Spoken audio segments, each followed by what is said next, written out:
निशा digital recording studio Madhuban. DJ Mukesh शकिया चल जाइबू हमके भुला के चल जाइबू पियावा के देश में, पियावा के देश में हमके भुला के चल जाइबू पियावा के देश में, हमके भुला के चल जाइबू पियावा के देश में। जाए सनम तू खुश रही हई है विशेष में, हमके भुला के चल जाइबू, चल जाइबू, चल जाइबू हमके भुला के चल जाइबू पियावा के देश में, हमके भुला के चल जाइबू पियावा के देश में। डीजे मुकेश शकिया हमके भुला के चल जाइबू पियावा के देश में, पियावा के देश में।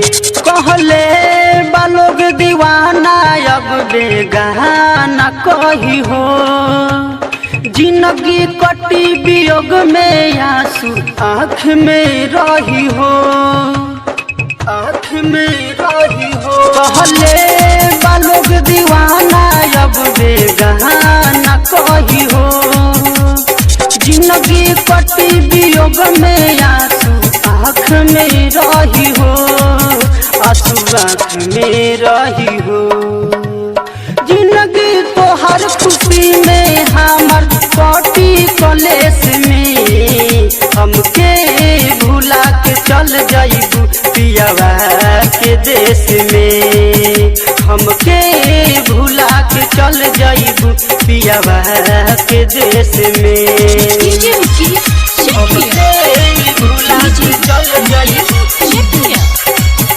पियावा के देश में, पियावा के देश में। जहिया गोरी तू सुतबू अपना पियावा के साट के, ओहिया लगी बिछावना हमर बनल बकाट के, बनल बकाट के। जहिया गोरी तू सुतबू अपना पियावा के साट के, ओहिया लगी बिछावना हमर बनल बकाट के, बनल बकाट के।